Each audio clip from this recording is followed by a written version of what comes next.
축복합니다. 아멘. 오늘의 말씀은 이틀을 더 유하시고입니다. 저를 따라합니다. 이틀을 더 유하시고. 겸손과 순종의 마음으로 오늘 이 말씀 함께 받도록 하겠습니다. 여러분, 우리가 신앙생활을 하다 보면 힘든 것들이 많잖아요. 어떤 것들이 있을까요? 신앙생활 하다 보면 힘든 것들 어떤 게 있을까요? 주일날 예배 드리러 오는 거. 놀러 가야 되는데 PC방 가야 되는데 우리 친구들 뭐가 있을까요? 신앙생활 하면서 힘든 거 뭐가 힘드세요? 관계가 힘들고 또 제가 이렇게 목회를 하면서 성도님들과 신방도 해보고 또 상담도 해보고 이렇게 해보면 신앙생활을 하면서 제일 힘들어하는 부분은 사실 저는 이거 같아요. 뭐냐면 하나님의 침묵. 왜냐면 신앙생활을 분명히 하는데, 그리고 신앙생활을 한다는 것 자체가 우리가 하나님을 믿고, 그죠? 하나님을 따르고 또 하나님께 기도하고 하나님의 응답을 또 기다리고, 이런 게 또 우리의 신앙생활의 한 부분인데, 어떤 것 때문에 가장 많이 힘들어 하시느냐면 그 하나님을 내가 신앙하는데 정작 그 하나님은 나에게 어떤 모습을 보여주시냐면 침묵하시는 거예요.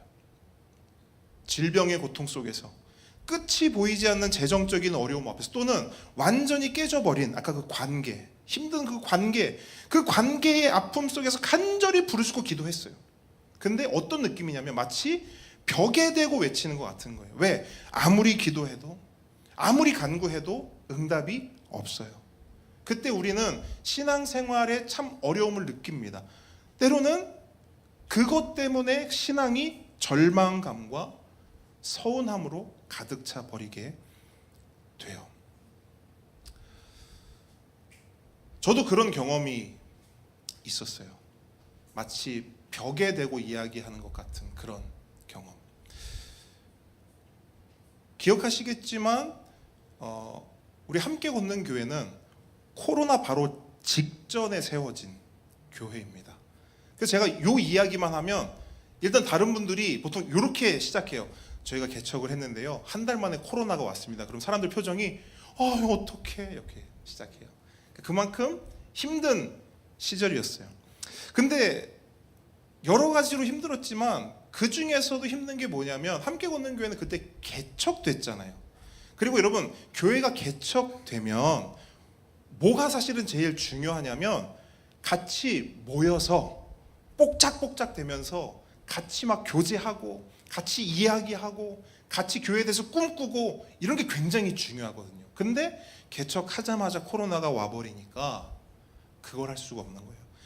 가장 먼저 해야 되고 가장 중요한 거를 못하는 겁니다. 더군다나 저희는 단독 공간도 아니었잖아요. 아미글로벌의 한쪽 공간을 저희가 쉐어해서 사용을 했는데, 그러다 보니까 그렇게 모이는 것이 더 힘든 거예요.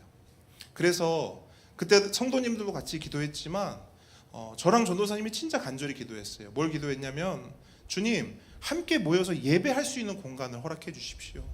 우리가 모여서 다른 거 하려고 하는 거 아닙니다. 모여서 고스톱 치려고 하는 것도 아니고, 모여서 개모임 하려는 것도 아니고, 모여서 예배하려고 하는데 하나님, 그 예배할 수 있는 공간을 허락해 주십시오. 근데 그렇게 처음에 기도했을 때는 하나님이 어떤 마음을 주시냐면 집에 모이라는 마음을 주시는 거예요. 그래서 아마 우리 그 초반 첫 개척 때 함께 하셨던 분들 기억하실 거예요. 저희 집에 모여서 함께 예배드렸어요. 저희 집에 모여서 소파를 뒤로 밀고 다 해가지고 다 둘러 앉아가지고, 그때 인원이 많지 않았으니까 그렇게 예배를 드렸었습니다. 근데 문제는 뭐냐면 그렇게 몇 주 했거든요. 근데 그것도 쉽지가 않은 거예요. 모르겠습니다. 저만 느낀 건지 모르겠는데 성도님들이 뭔가 불편해 하시는 것 같았어요. 불편하셨나요? 그러진 않으셨어요? 그러니까 그러니까 뭐 다른 게 뭐 집이 구조가 불편해 이런 게 불편한 게 아니라, 어쨌든 계속 그 목사님 집에 와서 같이 이렇게 하고 또 저희도 이렇게 하고, 그런 부분들이 어쨌든 좀 어려움이 있었습니다. 그래서 또 기도했어요. 그리고 기도하면서 좀 본격적으로 구체적으로 저희들이 상가를 보러 다닌 거예요. 근데 여러분 아시죠? 코로나 때 교회의 이미지가 어땠어요? 물론 지금도 안 좋고 예전에도 안 좋았지만 코로나 때 교회의 이미지가 어땠어요? 교회는 그 자체로 코로나였어요. 사람들이 코로나하고 혐오했죠? 싫어했죠? 똑같았어요. 교회도 혐오했고 교회도 싫어했어요. 그래서 교회는 곧 코로나요? 코로나는 곧 교회였습니다. 그래서 여러분 부동산을 가요. 막 상가를 막 둘러봐요. 둘러보고 이제 계약을 하려고 딱 앉는 거예요. 그럼 물어봐요. 근데 혹시 여기 공간에서 뭐 하시려고 하십니까? 아, 저희가 교회를 개척해서 교회를 하려고 합니다. 교회 말 듣자마자 어떻게 하냐면 안 된다는 거예요. 다른 건 다 돼도 교회 안 된다는 거예요.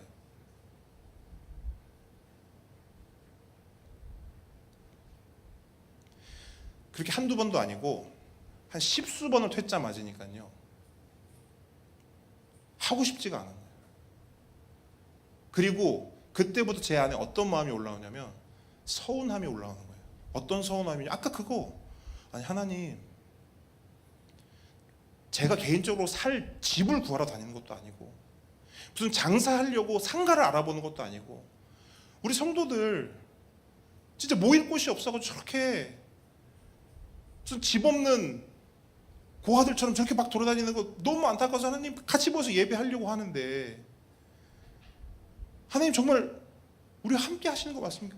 하나님 우리 교회 이름을 함께 걷는 교회로 줬는데 하나님 함께 하시는 거 맞냐고, 제 기도를 들으시는 거 맞냐고.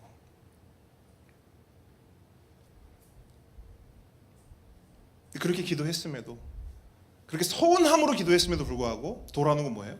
침묵. 그러니까 이런 침묵이 우리 앞에 다가올 때 우리의 신앙은 때로는 와르르 무너질 수도 있다는 거예요. 어쩌면 오늘 이 자리에 계신 어떤 분은 지금 그 서운함과 그 실망감과 그 침묵과 마치 벽에 대고 이야기하는 듯한 그러한 시간을 지금 보내는 분도 있을지 모르겠어요.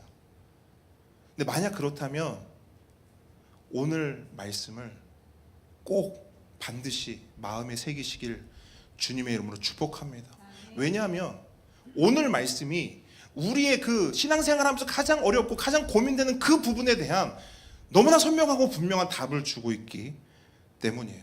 여러분 지난주 살펴보았듯이 예수님께서 너무나 사랑하셨던 나사로가 병에 들었습니다. 병에 들어서 죽게 되었어요. 그래서 마리아와 마르다가 어떻게 하죠? 급히 사람을 보내서 예수님께 메시지를 전합니다. 그 메시지가 뭐냐면 주여 보시옵소서, 주께서 사랑하시는 자가 병들었나이다. 급히 사람을 보냈어요. 어떤 상황이에요? 급한 상황이에요. 1분 1초가 시급한 상황입니다. 더군다나 여러분 오늘 본문 5절 한번 보시겠어요? 오늘 본문 5절을 보시면요, 예수께서 본래 마르다와 그 동생과 나사로를 어떻게 하신대요? 사랑하시더니 라고 말씀하시면서 뭐 하고 있냐면 예수님과 나사로의 관계가 보통의 관계가 아님을 다시 한번 강조하고 있어요. 무슨 말이냐? 나사로는요 예수님에게 있어서 그냥 아는 사람이 아니었어요. 그냥 아는 친구가 아니었어요. 정말로 여기서 뭐라고 표현하냐면 예수님이 본래 사랑하셨대요. 언제나 늘 깊이 사랑하고 아끼던 사람이 누구예요? 나사로인 거예요. 그럼 여러분 생각해 보십시오. 여러분이 그렇게 아끼고 사랑하는 사람이 생사를 헤매고 있어요. 여러분 어떻게 하실 거예요? 빨리 가야죠. 급한 일이 있어요. 어떻게 해요? 누구랑 만나기로 했어. 어떻게 해요? 그거 취소하고 가야죠. 급하게 회사 일 처리할 게 있어. 어떻게 해야 돼요? 취소하고 가야죠. 그게 인지상정이고 그게 상식이에요. 그런데 여러분 성경은요 너무나 뜻밖의 이야기를 우리에게 들려주는 겁니다. 본문 6절 한번 같이 읽겠습니다. 시작. 그 계시던 곳에 이틀을 더 유하시고. 자 보세요. 당장 달려가도 모자를 파는 예수님은 어떻게 해요? 오히려 이틀이나 유하셨대요. 20분 아니고 2시간 아니고 이틀을 더 유하셨대요. 이상합니다. 이해되지 않아요. 앞에는 분명히 포석을 뭐라고 깔았냐면 예수님이 나사로를 엄청 사랑하신대요. 그죠? 한 번도 아니에요. 2번이나 반복해서 포석을 깐단 말이에요. 나사로는 예수님이 정말 사랑하는 사람이에요. 그게 이름의 의미가 뭐라 그랬어요? 하나님이 보호하시는 자. 그러니까 하나님과 예수님의 그 사랑을 듬뿍 받는 사람이라고 포석을 깔아놨단 말이에요. 그런데 실제로 보여지는 건 뭐냐면 지체하세요. 숨이 꼴딱꼴딱 넘어가고 있는데 안 가고 버티고 있다고요. 침묵하신다고요. 응답하지 않으신다고요. 마리아와 마르다가 급히 사람 보냈잖아요. 주님 빨리 오십시오 이거거든요. 근데 예수님이 움직이지 않는 거예요. 만약 여러분이 이 본문을 뭐 묵상이든 아니면 무슨 뭐 다른 어떤 것으로든 이 본문에 대해서 읽고 생각을 했다라면 아마 이런 생각들이 머리를 스쳤을지 모르겠어요. 첫 번째 들었던 생각 아마 이런 거일 수 있습니다. 아, 예수님이 나사로를 사랑하긴 하셨는데 그렇게 막 달려갈 정도로 사랑하진 않으신 건가? 뭐 이런 생각도 들 수 있겠습니다. 또 어떤 생각이 들 수 있냐면요, 이런 생각. 아, 나사로가 아파도 너무 아팠던 거야. 그래서 뭐 이런 거 있잖아요. 내가 지금 막 달려간다고 해서 달라질 게 없으니까 뭐 좀 나중에 가지. 혹시 이런 건가? 뭐 이런 생각도 할 수 있을 것 같고요. 또 이런 생각도 할 수 있을 것 같아요. 여러분 혹시 오늘 본문의 흐름 속에서 예수님이 이것 때문에 혹시 안 간 거 아니야? 혹시 짚히는 거 있으세요? 유대인들이 왜요? 예수님을 어떻게 하려고 해요? 죽이려고 해요. 여러분 우리가 살펴보고 있는 이 본문 바로 직전에 예수님께서 도망치듯이 빠져나왔잖아요. 유대를. 이유가 뭐죠? 유대인들이 돌로 예수님을 쳐 죽이려고 했기 때문이에요. 그리고 실제로 제자들도 그 이야기를 하고 있어요. 그럼 우리 생각하는 거예요. 아, 예수님이 쫄았네. 죽으실까봐 쫄았네. 그래서 머뭇머뭇하시네. 그래서 이틀을 더 지체하신 거네. 이런 생각들이 우리의 머리를 스칠 수 있어요. 그러다 보니 오늘 본문을 읽을 때도요, 우리는 이러한 뉘앙스로 읽고 해석할 수밖에 없어요. 아, 예수님이 사랑하셔도 말만 그렇게 하시는 거지 실제로 나에게 어떤 일이 일어났을 때는, 실제로 내 삶에 어떤 이슈가 있었을 때는 예수님 믿어도, 예수님이 사랑해도, 예수님이 아껴도 별거 없구나. 이렇게 본문을 오해할 수 있다는 거예요. 여러분 솔직히 신앙생활하면서 그런 생각 한 적 없으십니까? 그냥 이 성경 말씀은 좋은 이야기들이고 의미적으로만 그러니까 은혜를 받아야지 실제로는 예수 믿어도 아파요, 안 아파요? 아파요. 예수 믿어도 사업 무조건 성공해요? 실패할 수도 있어요. 심지어 우리가요, 예수 믿고 기도해도 응답이 있을 때가 많습니까? 없을 때가 많습니까? 없을 때가 많아요. 그러니까 이런 생각들을 하면서 우리는 자연스럽게 어떤 마음을 품게 되냐면, 아, 예수 믿는다는 게 그냥 이 마음으로 믿는 거지, 내가 실제로 살아가는 내 삶 속에는 이 예수 믿는 것이 아무런 영향도 끼치지 못하는구나.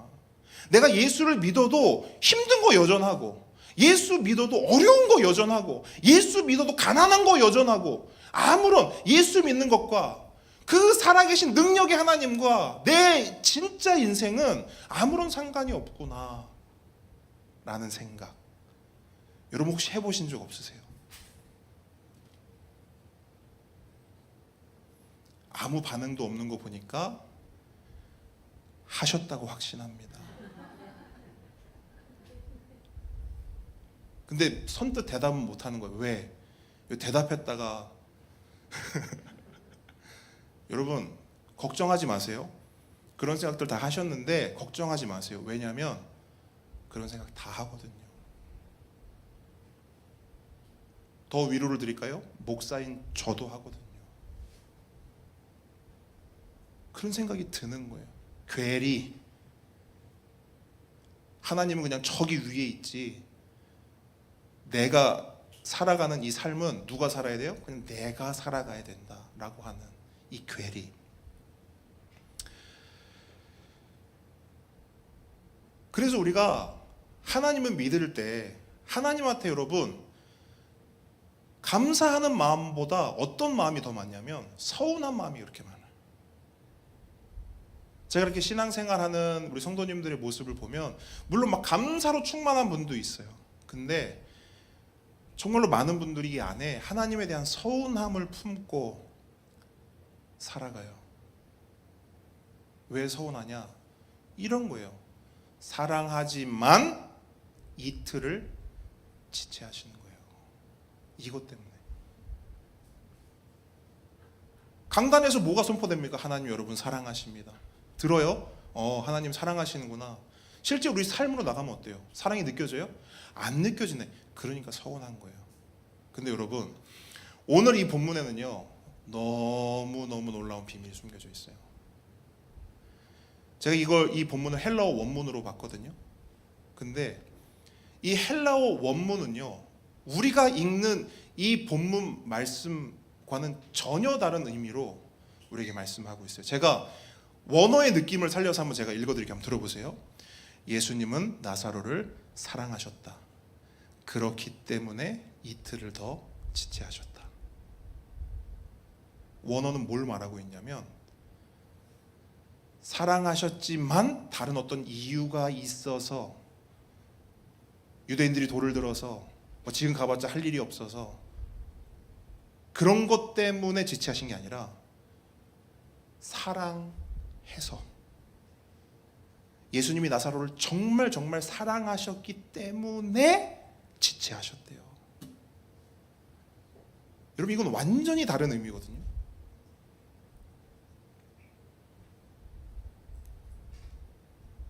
그러니까 오늘 본문의 핵심은 뭐냐면, 예수님이 왜 지체하시냐? 왜 침묵하시냐? 왜 응답하지 않으시냐? 왜 마치 우리가 벽처럼 느껴지게 그렇게 아무 말씀도 아무 액션도 취하지 않으시냐? 성경은 말하는 거예요.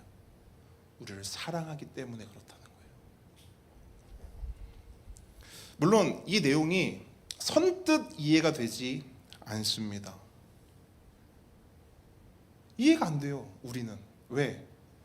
우리가 생각하는 사랑과 오늘 본문이 말하는 이 사랑은요, 너무 거리감이 있기 때문입니다. 우리가 생각하는 사랑이 뭡니까, 여러분? 부모와 자식의 사랑으로 한번 제가 예를 들어볼게요. 자녀에게 어떤 문제가 생겼어요. 우리 어떻게 합니까? 당장 달려가요. 그리고 그 문제를 해결해 줍니다. 자녀가요, 하고 싶은 게 있대요.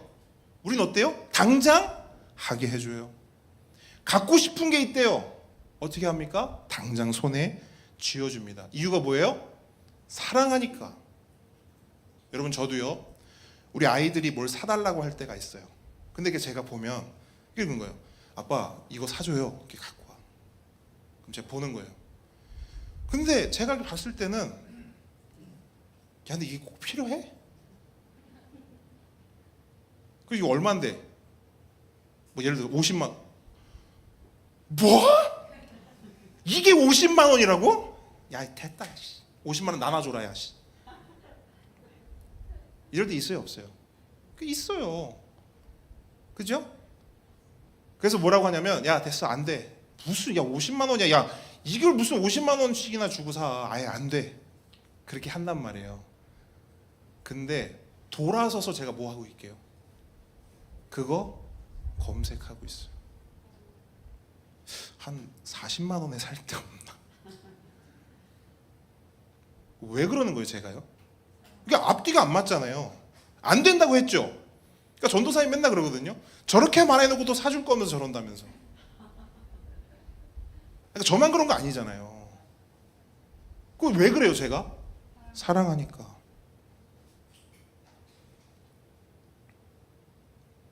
당근 계속 뒤지고 막. 왜냐면 딱 보니까 다른 집도 이거 샀다가 분명히 팔 것 같거든. 쓸모가 없어. 당근 막 뒤져. 또 당근에 있어. 그 우리 집 왔다가 또 당근 또 가는 거예요. 왜 이렇게 하느냐? 사랑하니까. 근데 여러분, 제가 얼마 전에 책을 봤는데, 요즘 우리 아이들이, 우리 자녀들이 가장 두려워하는 것 중에 하나가 이거래요. 뭘까요? 귀신 아닙니다. 가장 두려워하는 거, 무서워하는 거, 이거래요. 여러 가지가 있지만 그 중에서 아이들이 가장 힘들어하고 무서워하는 게 뭐냐면 거절이래요. 거절. 거절당하는 걸 너무 힘들어하고 어려워한대요. 공포를 느낀대요. 이유가 뭔지 아세요? 잘하면서 거절을 당해본 적이 없는 거예요. 여러분 잘 생각해 보세요. 우리 자녀들 키울 때 물론 우리는 나 거절 많이 했는데 잘 생각해 보세요. 아까 제 모습을 생각해 보세요. 그거 거절인가요? 아예 안 돼! 하고 뭐 한다 그랬어요? 결국 사서 손에 쥐어줘요. 그게 거절인가요? 여러분 잘 생각해 보세요. 애들이요 떼쓰면 부모가 집니다. 애들의 치트키 있어요. 여러분 절대 이거에 속아 넘어가시면 안 돼요. 자, 부모님들 잘 들으세요. 애들의 치트키 절대 속아 넘어가지 마십시오. 이겁니다. 뭐냐면 다른 애들 다 했는데 나만 없어. 절대 속아 넘어가지 마세요. 다른 애들도 없습니다. 근데 우리는 이 말 한마디 들으면 어때요? 홀랑 넘어가요. 다 오케이예요. 애들은요 꾀가 말짱합니다. 여러분 머리 꼭대기에 있다고 생각하시면 돼요. 다 알아요. 어떻게 하면 엄마 아빠가 이걸 사줄지, 어떻게 하면 엄마 아빠가 내 말에 홀딱 넘어올지를 안다고요. 그렇게 컸어요. 그렇게 자랐습니다. 그러다 보니 거절이란 걸 경험해 보지 못했어요. 한 초등학교 교사가 이런 글을 올렸어요. 그 반은 매주 한 번씩 그 짝을 바꾼대요. 근데 어느 날은 짝을 바꿨는데 한 친구가 오더니 이런대요. 선생님, 저 짝 바꿔주세요. 마음에 안 든다는 거죠. 선생님이 뭐라 했냐면 안 돼 이랬대요. 근데 그날 오후에 엄마한테 전화가 왔대요. 왜 전화 왔을까요? 안 된다고 말했다고. 왜 내 자녀에게 부정적인 감정을 심어주냐고. 짝을 바꿔주고 안 바꿔주는 거 떠나서 안 돼라고 말했다고. 먼 나라 얘기 같죠? 돌아보세요. 우리 자녀들, 나를 돌아보세요. 나는 내 자녀를 어떻게 키우고 있는가. 근데 제가 염려하는 건 그거예요. 오케이, 집에서는 그렇게 쳤다 쳐요. 집에서는 안 된다는 소리도 안 하고 부정적인 소리도 안 들었어요. 여러분 사회는 어때요? 그걸 고려해 줍니까?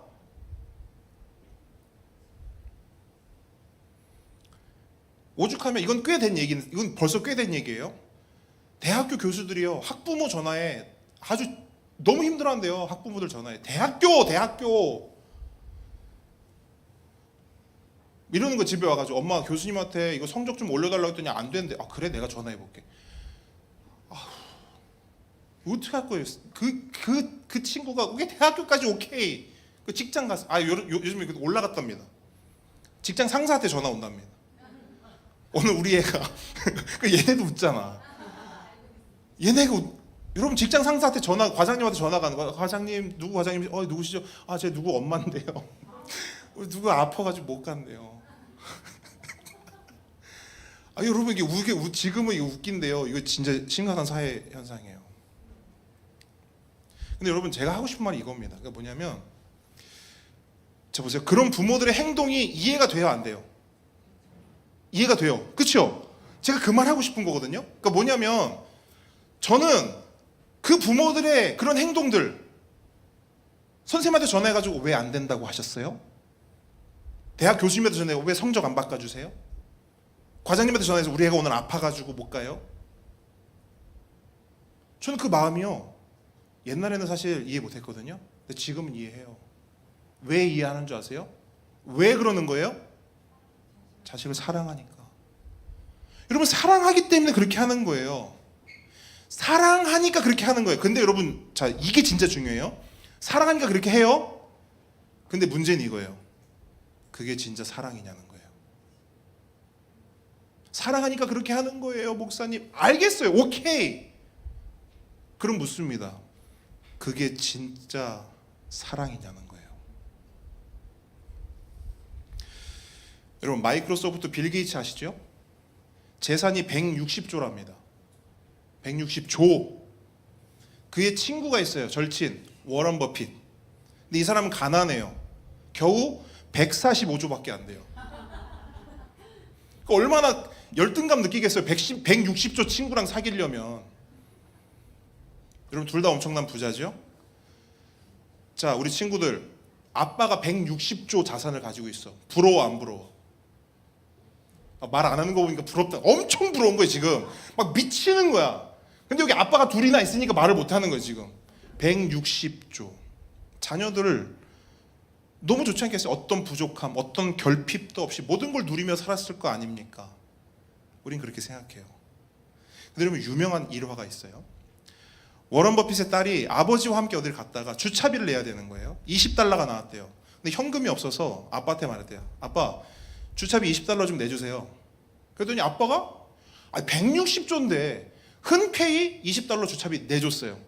그리고 나서 그 딸에게 유명한 명언을 남깁니다. 그 명언이 뭔지 아세요? 두 글자예요. 갚어. 이해 안 되죠? 빌 게이츠와 워런 버핏의 또 공통점이 있어요. 뭐냐면 아주 일부의 재산만 자녀들에게 상속하고요. 한 사람은 99%, 한 사람은 거의 100%에 가까운 돈을 사회 환원. 이미 다 약정이 돼 있답니다. 자녀들에게 돌아가는 게 없어요. 이상하지 않아요? 160조, 우리나라 같은 경우는 160조를 어떻게든 주려고 회사와 회사를 깨 부수고 합병하고 온갖 난리를 다 치는데 이 사람들은 그걸 안 하는 거예요. 묻습니다. 사랑 안 하는 건가요?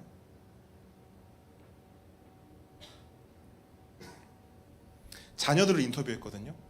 아버지가 이렇게 유산 물려주지 않는 거에 대해서 어떻게 생각하냐고. 그러니까 자녀가 이래요.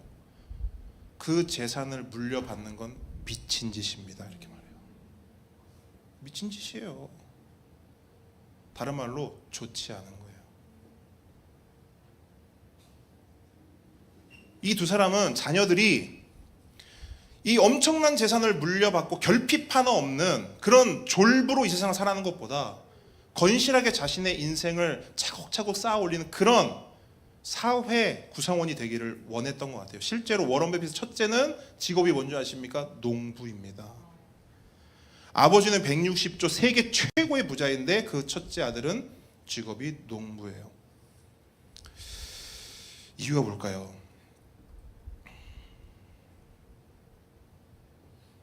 저는 이거 사랑이라고 생각해요.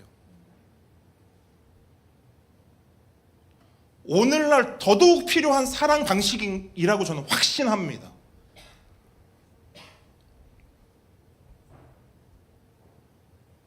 전문가들에게 물어보세요. 오늘날 우리 아이들에게 가장 필요한 게 뭔가요? 물어보세요. 공통적으로 한 입 모아 이야기합니다. 우리 아이들에게 필요한 건 결핍입니다. 진짜 사랑이 뭘까요? 원하는 대로 다 해주는 게 사랑일까요? 아니면 사랑하기 때문에 지체하고 기다리고 주지 않는 것일까요? 근데 제가 생각해 봤거든요. 근데 진짜 사랑하면요 안 되는 게 더 많더라고요. 줄 수 없는 게 더 많더라고요. 우리 아이들이 맨날 그러거든요. 아빠 콜라 마셔도 돼? 그럼 저 뭐랄까요? 안 돼. 아빠 나 젤리 먹어도 돼? 안 돼. 아빠 나 담배 펴도 돼? 안 돼.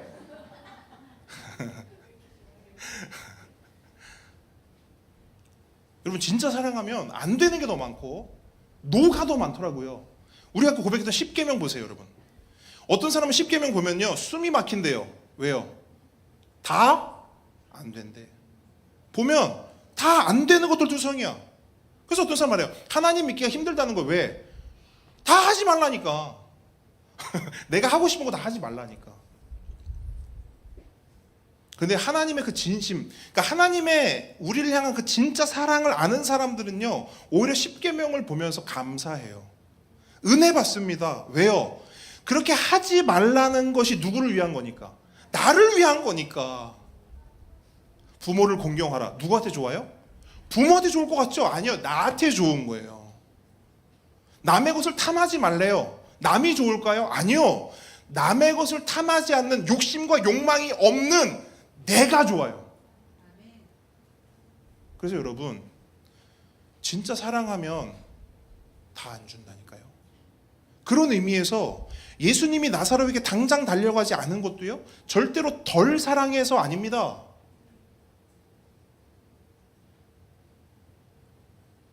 우리의 기도도 마찬가지.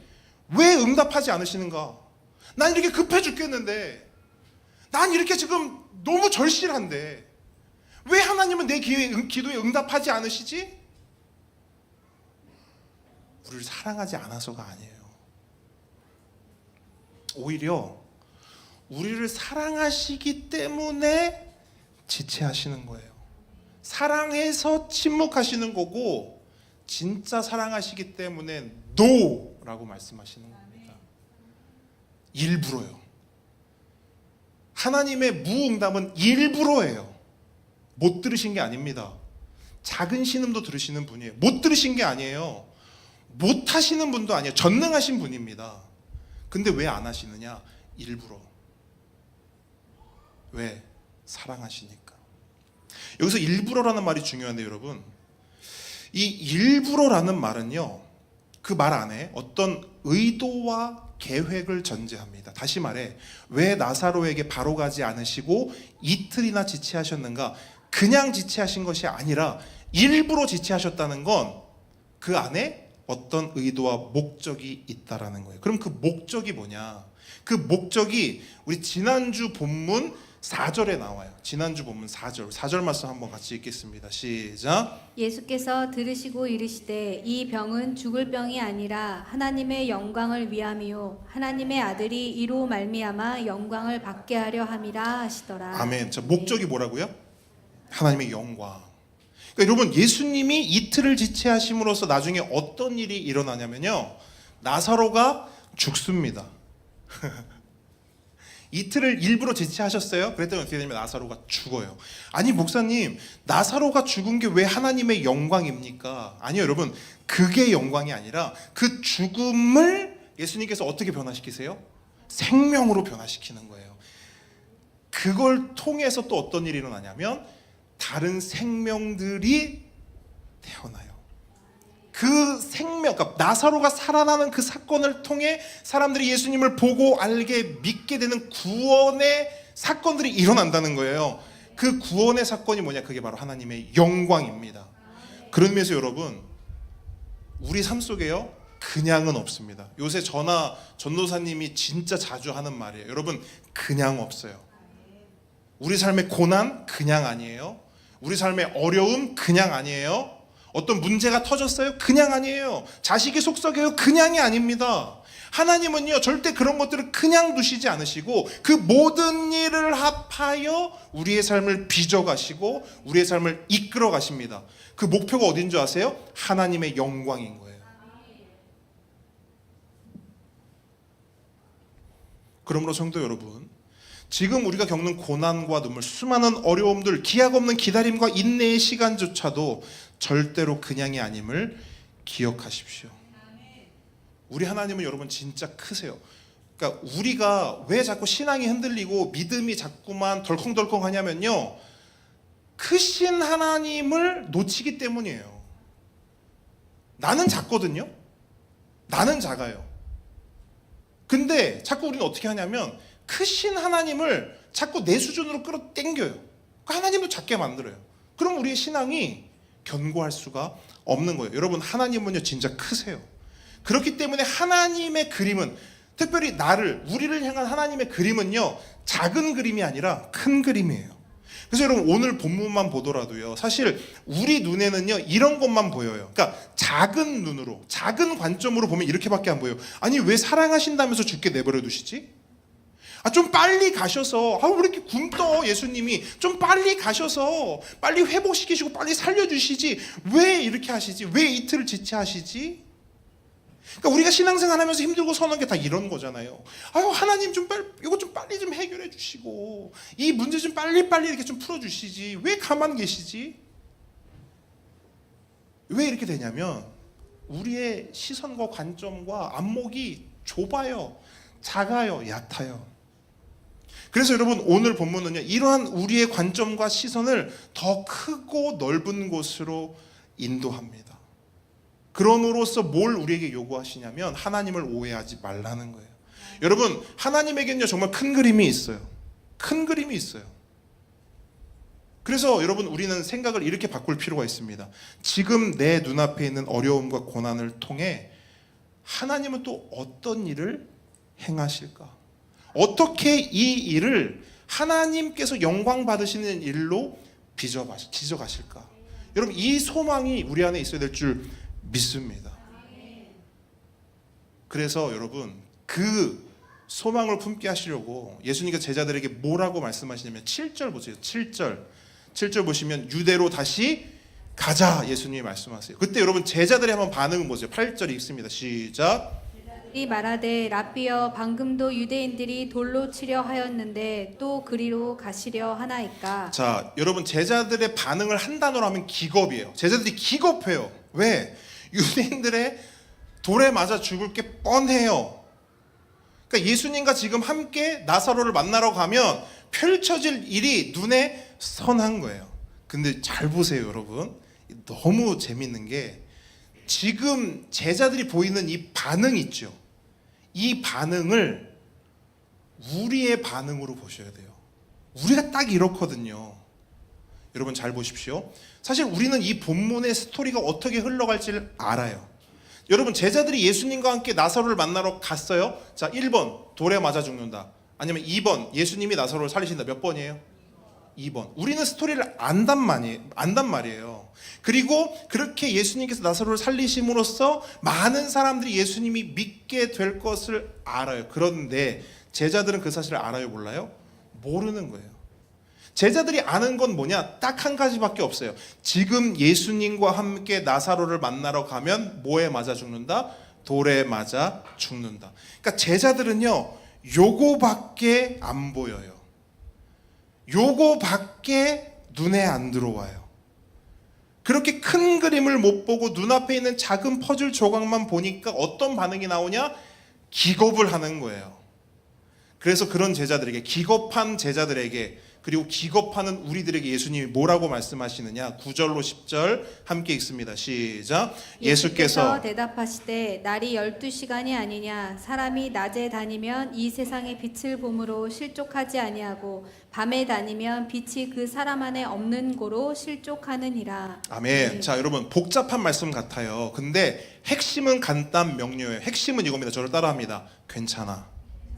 염려하지 마. 요게 핵심이에요. 이 말씀이에요. 여러분, 요한복음에서 빛은 누굴 가리켜요? 예수님이죠. 그러니까 지금 누구 얘기하는 거예요? 예수님은 뭐 낫을 얘기하고 빛을 얘기하잖아요. 누구 얘기하는 거예요? 예수님 얘기하는 거. 이런 겁니다. 야, 지금 나사로한테 가면 돌에 맞아 죽을 것 같지? 나와 함께 다니고 나의 제자로 살면 너희들 인생 망할 것 같지? 아니야. 괜찮아. 염려하지 마. 왜? 내가 세상의 빛이야. 빛과 함께 있으면 절대로 뭐 하지 않는데요? 실족하지 않아. 그러니까 예수님 말씀의 핵심은 이건 거예요. 괜찮아. 기겁하지 마. 두려워하지 마. 불안해하지 마. 염려하지 마. 시선이, 관점이 너무나 좁고 얕고 작은 제자들에게 예수님이 말씀하시는 거예요. 제자들의 모습이 딱 뭐 같아요? 양 같잖아요. 양. 근시여가지고 바로 앞도 제대로 보지 못하는 양. 딱 그 모습인 거예요. 그러니까 여러분, 이러한 작고 좁은 관점으로 살아가다 보면 우리는 뭐 할 수밖에 없냐면 염려하고 근심하고 걱정할 수밖에 없어요. 오늘 제자들의 모습처럼 기겁할 수밖에 없단 말이에요. 우리도 똑같잖아요, 여러분. 주님, 재정 때문에 너무 어렵습니다.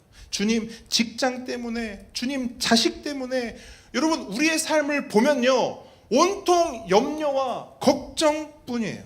하지만 예수님은 이렇게 쏟아져 나오는 모든 염려와 걱정들을 향해 뭐라고 말씀하시는가? 여러분, 15절 말씀 큰 목소리로 함께 읽습니다. 시작. 내가 거기 있지 아니한 것을 너희를 위하여 기뻐하노니 이는 너희로 믿게 하려 함이라. 그러나 그에게로 가자 하시니. 아멘. 여러분 잘 보세요. 지금 마리아와 마르다도 염려하고 있어요. 걱정하고 있어요. 아픈 오빠 때문에 제자들 걱정하고 있어요. 염려하고 있어요. 왜? 가서 돌 맞아 죽을까 봐. 근데 예수님은 그 모든 염려들을 보시면서 딱 한마디 하시죠. 기쁘다. 기쁘대요. 우리가 재정 때문에 고민해요? 예수님 뭐라 하는 줄 아세요? 기쁘다. 우리가 여러 관계들 때문에 힘들어하고 있어요. 근데 그런 우리를 향해 예수님 뭐라고 말씀하세요? 난 기쁘다. 여러분, 예수님이 이해가 되십니까?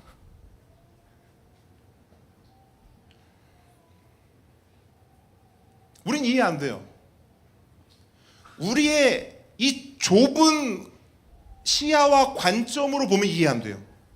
근데 여러분, 놀랍게도 예수님의 관점, 크신 하나님의 그 크신 계획과 그 큰 그림으로 보면 이거 이해됩니다. 여러분, 예수님은요 정말로 기쁘셨어요. 나사로가 죽어서 기쁘셨어요. 여러분 잘 들으세요. 나사로가 죽어서 예수님은 기쁘셨어요. 왜? 그 죽은 나사로를 예수님이 살리실 것이기 때문에. 또한 그렇게 살아난 나사로를 통해 마리아와 마르다가, 그리고 제자들이, 그리고 그 자리에 있던 많은 사람들이 예수님을 그리스도로 믿고 하나님의 아들로 영접할 것을 생각하니까 너무 기쁘셨어요. 그게 이 말씀의 진의예요. 기쁘다. 왜 기쁘냐? 너네들 믿을 거 생각하니까 너무 기뻐. 여러분, 재정 때문에 힘드십니까? 직장 때문에, 자녀 때문에, 가족 때문에 힘드십니까? 예수님은 그런 우리를 향해 뭐라고 말씀하시냐면 그 힘듦과 그 고난과 그 어려움 가운데 기뻐하라 말씀하세요. 왜냐하면 그 고난과 그 어려움을 통해 저와 여러분의 믿음이 더욱 커지고 깊어질 것이기 때문입니다. 이게 큰 그림이에요. 지금 당장은 힘들 수 있죠. 그런데 거기에 매몰되지 말라는 거예요. 더 큰 그림이 있다는 거, 다음 스텝이 있다는 것입니다. 그러므로 성도 여러분, 우리 삶 가운데 이러한 하나님의 부르심과 도전과 어떤 콜링이 있을 때 우리는 이렇게 반응해야 하겠습니다. 마지막 16절 우리 도마의 고백 한번 있습니다. 시작. 디두모라고도 하는 도마가 다른 제자들에게 말하되 우리도 주와 함께 죽으러 가자 하니라. 자, 도마의 고백은 이거예요. 주와 함께 죽으러 가자. 주와 함께 죽으러 가자. 여러분, 이 고백이 어떻게 느껴지십니까? 굉장히 멋지게 느껴지지 않습니까? 어떤 분은 멋지다고 생각하고 또 어떤 분은 이렇게 생각하고 근데 너무 무섭지 않나? 이렇게 말씀하시는 분도 있을 거예요. 근데 여러분, 사실 이 고백은요 엄밀히 따져보면 온전한 믿음의 고백은 아니에요. 자포자기. 그리고 또 어떤 게 있을까요? 그러니까 잘 보세요. 되게 멋있는 말이긴 한데 지금 예수님이 하셨던 말씀, 그리고 지금의 상황과 빗대어 보면 이 말씀은요 믿음의 고백은 사실 아니에요. 왜냐하면 여러분, 예수님이 방금 전까지 제자들에게 야 우리 죽으러 가자 말씀하셨어요? 아니죠. 예수님은 그런 말씀 한 적이 없거든요. 예수님은 뭐라고 말씀하시냐면 우리 나사로 살리러 가자 이렇게 말씀하셨거든요. 생명을 말씀하셨어요. 우리가 지금 가도 안 죽어 말씀하셨어요. 근데 도마는 대뜸 뭐라 그래요? 그래 죽으러 가자. 베드로만 눈치가 없는 줄 알았는데 도마도 비슷한 것 같아요. 그러니까 도마는요 사실 예수님의 말씀을 들었는데 그 말씀을 이해하지 못했어요. 이해하지 못하고 그냥 감정적으로 충동적으로 내뱉은 거예요. 그런데 놀랍게도 그렇게 감정적이고 충동적인 고백을 하니까 여러분, 이 말이요 그 삶에 적용되지를 못해요. 보십시오.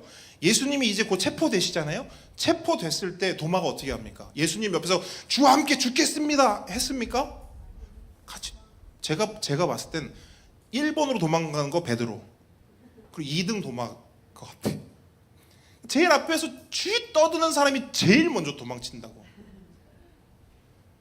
도마 도망쳤어요. 여러분, 주와 함께 죽으러 가자 못했습니다. 근데 여러분, 너무나 중요한 사실이 뭔지 아세요? 그러니까 우리가 지금 이렇게 보면 이거 실언 같잖아요. 그냥 입술로 그냥 괜히 멋있어 보이려고 내뱉은 말 같잖아요. 근데 성경에 이 말씀이, 이 고백이 기록됐단 말입니다. 이게 무슨 의미일까요? 여러분 이런 생각 해보셨어요? 그게 실언이면 제껴야죠. 근데 도마의 이 고백이 여기 기록됐단 말입니다. 뭘 의미할까? 저는 이렇게 생각합니다. 이런 불완전한 결단과 고백조차도, 이렇게 감정적이고 충동적인 고백조차도 하나님은 귀하게 여기신다. 우리를 생각해 보죠. 사실 여러분, 우리도 지금까지 얼마나 많은 결단과 고백을 해왔습니까? 이런 결단 안 해보셨어요? 이런 고백 안 하셨어요? 저는 20대 때요, 달고 살았어요. 오죽하면 방글라데시까지 1년 동안 나가 살지 않았겠습니까? 전도사 김은주 전도사님이요, 맨날 뭐라 하는지 아세요? 자기 꿈은 순교라고 했어요. 결혼도 안 했는데 시어머니 앞에서 어머니 저는 순교가 소원입니다. 그런 며느리한테 그런 사람을 며느리 받고 싶겠냐고요. 근데 또 며느리를 받았어, 또 그런 사람을요. 하여튼 이 보통 사람들이 아닌 거예요. 그러니까 20대 때 전도사님하고 저는요, 그 뜨거움을 가지고 어마어마한 결단과 고백을 했다고. 이 민족을 내게 주십시오 주님. 근데 결론은 어때요? 그래서 살지 못했다니까요. 그럼 여러분 어떻게 해야 돼요? 그렇게 살지 못하고 그렇게 할 수 없으니 아무 결단도 아무 고백도 하지 말아야 돼요? 아니라는 거예요. 그럼에도 불구하고 계속해서 결단하고 고백하라는 거예요. 지금 당장은 지키지 못해서 부끄럽고 창피할 수 있습니다.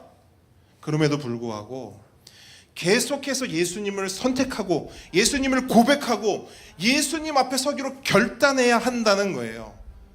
그러면 놀라운 사실이 뭔지 아세요?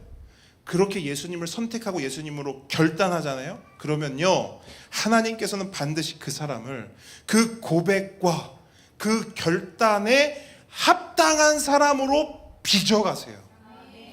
도마가 그랬어요. 여러분, 도마가 주와 함께 죽으러 가자 하고 십자가 앞에서 도망쳤잖아요. 근데 여러분, 교회에 전해져 내려오는 이야기에 의하면 도마는요, 예수 그리스도의 복음을 들고 인도 땅까지 갑니다.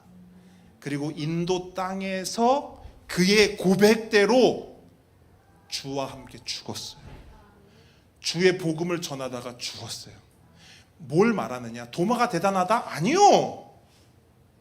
도마가 감정적으로 충동적으로 내뱉었던 이 결단과 이 고백을 하나님이 붙잡으시고 도망치고 의심했던 그 도마를 진짜로 주와 함께 죽을 수 있는 그러한 믿음의 사람으로 하나님이 빚으셨고 세우셨다라는 거예요.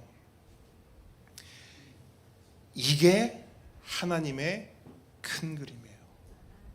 우리를 향한. 이게 하나님의 큰 그림이에요, 여러분.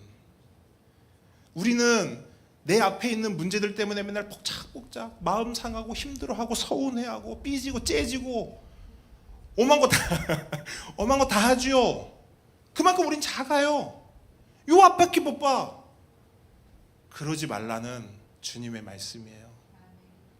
크다는 거예요. 너희들 작지? 내가 커. 너희들 좁지? 내가 넓어. 너희들 얕지? 내가 깊어. 그래서 우리에겐 예수님이 필요하고 그 예수님을 꽉 붙잡고 살아가야 하는 줄 믿습니다. 여러분, 우리 삶 가운데 여러 가지 고난들이 있어요. 어려움들이 있습니다. 더 어려운 건 그 고난과 어려움 앞에서 하나님이 침묵하신다는 거예요. 근데 여러분 기억하세요. 그 침묵은 주님의 손이 짧아서도 아니고 주님이 능력이 없어서도 아니고 우리를 사랑하시기 때문에 침묵하시는 거예요. 절대로 이걸 잊지 마시고, 또한 그렇게 하나님께서 우리를 고난과 어려움으로 도전하시고 우리를 콜링하실 때 우리의 고백은 못하겠어요. 주님 나중에요. 여러분, 그런 고백은 이제 우리 사전에서 그냥 지우세요. 이제 여러분이 해야 할 고백은 모든 고난과 모든 어려움과 모든 부르심과 하나님이 쓰시겠다 하실 때 우리는 뭐라고 고백해야 되냐면, 우리 주와 함께 죽으러 가자. 그렇게 예수님을 선택하고 예수님을 선택하는 것으로 결단하는 저와 여러분들에게 주님으로 축복합니다. 찬양하겠습니다.